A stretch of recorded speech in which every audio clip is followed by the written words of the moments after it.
How's it going, Knicks fans? Welcome back to another episode of Fireside Knicks. I'm your host, Dylan Backer, and I'm joined by my brother and co-host, Justin Backer. And today we're going to cover the back-to-back the Knicks just played against the Cleveland Cavaliers. They split it 1-1, each team taking a victory on the road. The most recent one being a New York Knicks loss to them, 95-89 with the final score. That's the day we're reporting on this one. And, there were some good and bad things from this back-to-back, but unfortunately, in today's game, there were a lot of bad things, and we're going to jump right into it. So, without further ado, I'm just going to pass it off to Justin, let him give us our game recaps for both of the games and his biggest takeaways overall, and anything else he wants to add. So, go for it, my man. Yeah, the Knicks split this one, and it was kind of a tale of two teams with this back-to-back. In the first game, they blew the Cavs out. It was 109-91. The Cavs were undermanned in both of these games, so you really feel like the Knicks should have won both of them, but they did not. They split it. The first game, like I said, they blew out Cleveland, and today, they kind of came out and dropped a dud. Really, the offense was just kind of non-existent from the jump. Some of the effort was a little iffy from some players. Julius Randle, not questioning anybody's effort, but man, his effort was rough today. But I just want to highlight some things. In the first game, the offense was kind of spotty, but overall it was pretty productive. Jalen Brunson had 19 points. Julius Randle had a double-double, 19 and 10. Randle really struggled from the field yet again, which is kind of concerning, especially considering, he said all offseason long he wants to be an efficient player. We have yet to see that. So it's just, I don't really know what's going on with him, but something needs to change. RJ Barrett obviously did not play in the second game. He was nursing a sore knee. He did not play today. He played in the first game, though, and he had a pretty good game, scoring 16 points, and he was 3 for 5 from three. I feel like that's been the big storyline with him this season is his three-point shooting. That's kind of something that we've been waiting on Barrett to really unlock since 2021, where he shot 40% from three. He hasn't really gotten back to that level since, but so far this year, he's shot the ball really well. He's over 40%. I believe he's near 45% from three. So that's really encouraging. Emmanuel quickly had two good games in both games against Cleveland in this back-to-back, which is really glad to see because he really struggled in the two games before that. I believe he shot 1 for 12 combined in the last two games before this Cleveland matchup. So really nice to see him bounce back. Isaiah Hartenstein gave good minutes in both games. I thought he was dominant in the first game against Cleveland where they won. I thought he basically took Evan Mobley out of the game. That was pure domination. Mitchell Robinson, he was just typical Mitch, domination under the boards. Today he was dominant as usual. Not a lot went right for the Knicks though today. The offense kind of came out flat. I believe they shot like 4 for 29 from three. Let me check real quick to confirm. It was 5 for 30, 5 for 30 from three, which is just disgusting. They only shot 32 for 92 from the field, 35% from the field today. That's brutal. I don't really know what to say. This is already the second time this season that the Knicks have not even cracked 90 points in a game, which in this NBA is really rare to see. So I don't know. The offense is kind of concerned me a little bit. It looks like Brunson and Randle have kind of just come out really slow out of the gate. Randle especially, man. Randle is shooting 27% from the field this season so far. From the field, not from three, from the field. That's inexcusable. I'm sorry. It's inexcusable. For a guy who just made All NBA last year, that's just inexcusable. I've defended Randle time and time again, but I cannot defend him right now. He's playing horrible. I don't really know what else to say. He's not playing like an All NBA player. He's not even playing like an All-Star. He's not even playing like a starter, if I'm being completely honest right now. It's brutal to watch. I don't want to question a guy's effort, but today his effort was just not great. He kind of looked like he was just jogging out there.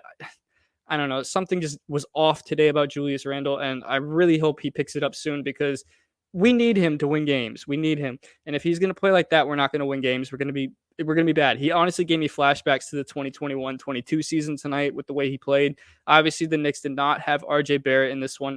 They missed him because they only lost this game by 6 points somehow. The offense was as bad as it was, and they only lost by 6 points. So if RJ Barrett plays this game, they probably win, to be honest. So I don't know. It's still early. I'm not going to press any panic buttons, but oh my God, man. These first 5 games have kind of been a bit of a drag to watch, to be honest. The 2 wins were really encouraging so far. The win against Atlanta and the win against Cleveland, really encouraging. All of the losses, though, have kind of left you, searching for more. So I don't know. It's a mixed bag right now. But one bright spot I do want to mention was Dante DiVincenzo. I thought he played really phenomenal today. He gave us 16 points, 3 of 7 from three, 5 for 10 from the field, and his defense was exceptional today. I thought his defensive instincts were great. He was making some really big defensive plays in the second half, especially. So I thought that was really encouraging to see. We knew DiVincenzo could guard a little bit, but I was not expecting him to come out with that kind of energy. I thought he's played great so far. To be honest, I've been pretty pleased with what I've seen from DiVincenzo to start this season. But yeah, other than DiVincenzo and quickly, there really wasn't much to cheer about today. So I don't know. Hopefully, it's just early season drag, early season rust. Randle is coming off surgery. Brunson is coming off the FIBA Cup disappointment. So I don't know. I'm taking things with a grain of salt because it's early, but things do need to change because it is a worrisome trend, and I don't want it to continue. So yeah, that's really all I got to say about this. Right, and I just want to add to that with the worrisome trend comment. I mean, the Knicks' offense has been honestly just dreadful to start the season through the first 5 games. They've already had 3 games this season where they've shot under 40% from the field, not from three, from the field, where they're just completely missing all types of shots. And I have some stats pulled up here. They rank dead last in points per game, field goal percentage, and blocks per game too. I'm not in the blocks per game thing with Mitchell Robinson. Of course, I mean he's been phenomenal, so I'm not going to knock Mitch on that. He's been great so far. He's been one of the few bright spots really to start the season because, as you alluded to, Jalen Brunson and Julius Randle have both come out of the gate kind of slow, especially Julius Randle. Jalen Brunson put up 24 tonight, but kind of on an inefficient number. He was like 8 of 23, I believe, from the field.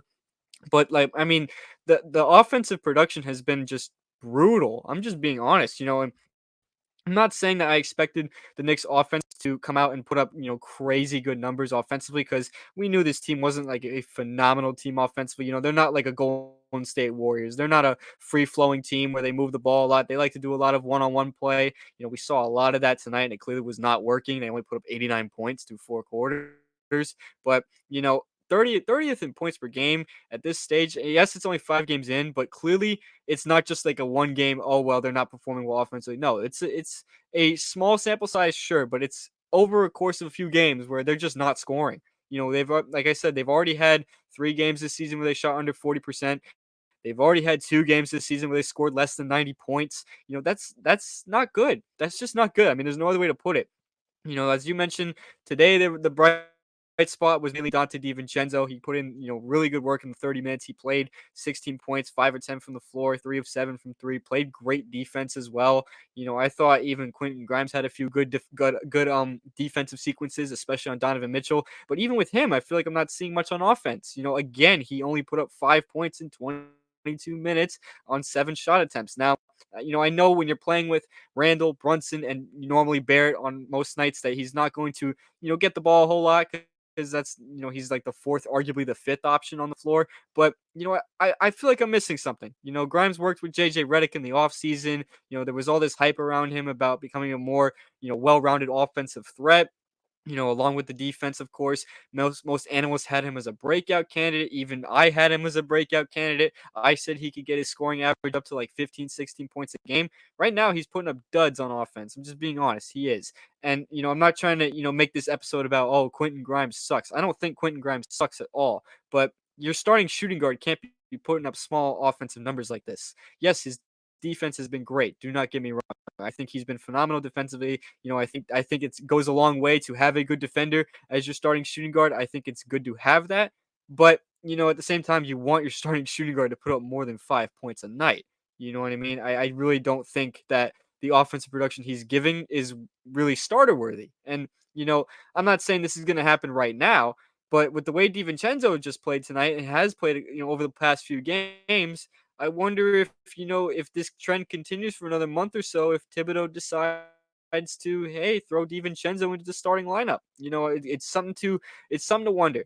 Now, do I think, like I said, do I think that's going to happen right now? No, because I don't think the Knicks are in necessarily panic mode right now. Yes, they're 2-3, but they've had some very tough matchups, and a very unfavorable schedule, 2 back-to-backs already this season. I mean, so I'm not going to sit here and say that, it's panic mode and it's time to, make some major changes right now.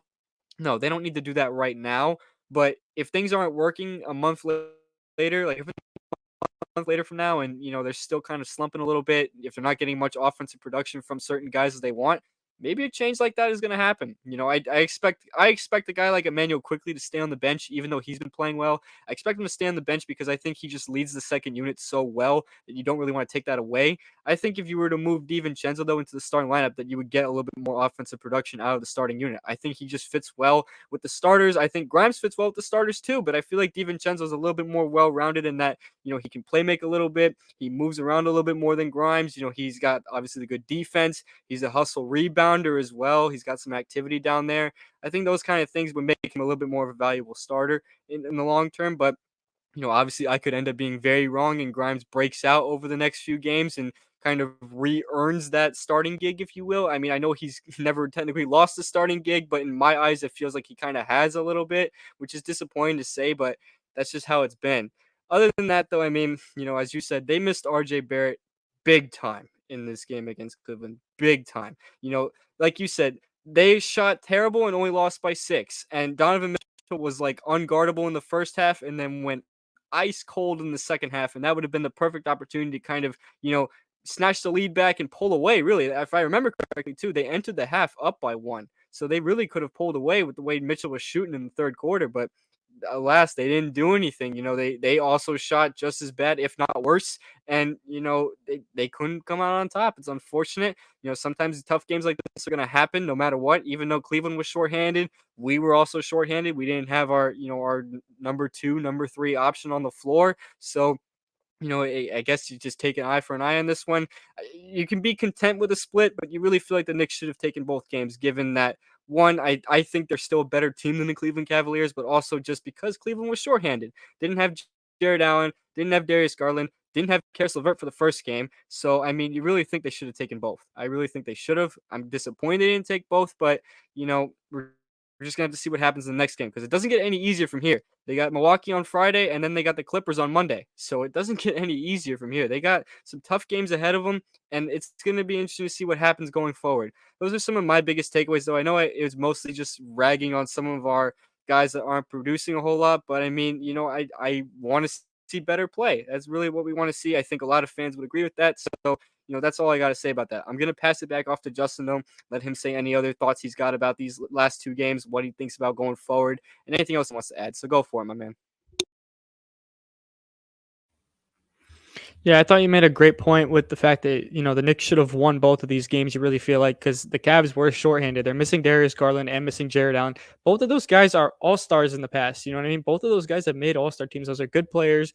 Cleveland was without them. We saw a lineup out there at one point. I believe it was Craig Porter Jr., Isaac Okoro, Tristan Thompson, Karis LeVert, and Dean Wade. Like, I don't, that's just an abysmal lineup. To be quite frank, I'm not, no disrespect to any of those guys, but that's a lineup that the Knicks should just dominate. You know what I mean? So you really feel like, obviously that wasn't the starting lineup, but I'm saying like at one point in the game, you saw those 5 guys out there together. That's how short-handed Cleveland was. You know what I mean? Putting it in perspective. So, I don't know. You really feel like the Knicks should have taken both of these games, but we have to live with the result. It was a split. I'm not too angry about a split. I would have been a lot more angry if they dropped both of these games, especially to a short-handed Cleveland team. I just feel like I was led on by the first game because they really blew Cleveland out of the water and had control of that game all the way from start to finish. And then today they came out and dropped a dud. So, I mean, I don't know, felt a little led on. But if I'm going to be honest, moving forward, if the Knicks are going to have any sort of success this season, it starts with Julius Randle turning it around. He's just, I don't mean to keep ragging on the guy, but his start has been brutal and it's hurting the team. And it's very clearly hurting the team. You know what I mean? So I don't know. I've defended him a lot in the past. I think he's a great player. I think he's very important to what the Knicks do. But if he's going to play like this, I really don't know how the Knicks can, replicate the success they saw last season if Randle is going to regress again. I don't really understand this whole even year, odd year thing with him where he's only good every other year. I really don't get it. It's one of the weirdest things I've ever seen with an NBA player. I don't know how to explain it. I'm never going to know how to explain it if it continues this way. Hopefully it's just a crappy start and he figures it out and plays great and makes an all-star team again, hopefully. But so far that's not what I'm seeing at all, and I'm concerned with it because he's hesitant. He looks hesitant out there. You saw multiple times today. He looked like he was open for 3. Obviously he's not a great 3-point shooter, but you want him to take open shots and he's not taking them. He's hesitating. He's passing out of them. he's passing them to other guys who are also hesitating from three. That's a big thing that I think has been a major problem so far. Obviously, the Knicks are not shooting good from three. They only shot 5 for 30 today. That's just abysmal from three. But a lot of it is coming from the hesitation. You see guys open or guys, getting decent looks and they're pump faking and they're not going up with the shots or anything and they're settling for bad shots and tougher shots when they could be taking the open ones. I don't think it's, the end all be all thing with the offense that, if they start taking threes, they'll start, scoring a lot more points. No, I don't know if that's really the answer because they're not a good shooting team. But take open shots, take easier shots. Don't settle for tough shots. You know what I mean? It's just some of it is mental, but I don't know. Hopefully, this is all just early season rust, early season jitters, something, and hopefully it turns around soon. At least they're not 0-5. That's really, that's kind of the silver lining right now. They're 2-3. It's not the end of the world. It's no panic button time, but they have kind of fallen flat to so far to start the season, which is pretty disappointing. But yeah, those are kind of my final thoughts on these. Yeah, no, and I just want to say too, unfortunately for us too, it seems like the Obi Toppin fans are kind of doing victory laps right now because they really thought that, Julius Randle wasn't all that good. And unfortunately, so far, he has not been off to a good start. So they can kind of do victory laps at the moment. I'm hoping though that Randall turns it around, and of course, I have no animosity toward Obi Toppin either. I hope he succeeds in Indiana as well. But that's besides the point. I I just really want to see better play from these guys. And like you said, they're not 0-5, but really they could be 0-5 with the way they've been playing. They're kind of lucky to be 2-3 right now. Really they could be 1-4 or 0-5 with the way they've been playing. They haven't been playing like a playoff team. They haven't been playing like a good team really at all. And I know it's just beginning of the season, and you don't want to make overreactions 5 games in when there's 82 games in the regular season. But they just got to play better. They really do. I'd rather get off to a slow start and end the season on a high note rather than get cold by playoff time if they were assuming that they of course get back to the playoffs. So if there's a time to get these this rust out now, it's right now in the beginning of the season when every team is kind of still getting loose and trying to figure out their selves as well. But you just want to see better play, and especially from Julius Randle. I it's disappointing because a lot, you and I have always been big Randle fans. We've always been defending him to the core, saying how good of a player he is, how he deserves to make those all NBA teams, how he impacts winning, and all that stuff. And quite frankly, last year that he did do all that stuff, whether you disagree with it or not, he really did do all that stuff. He impacted winning. When we saw it last season, if they don't make the second round without him, I'm just being honest. They do not. They don't get the 5th seed without Julius Randle. I'm just being honest. They don't make it that far without him. Having said that, he has to play better. And it's clearly showing because when he's struggling like this, we are struggling as a team.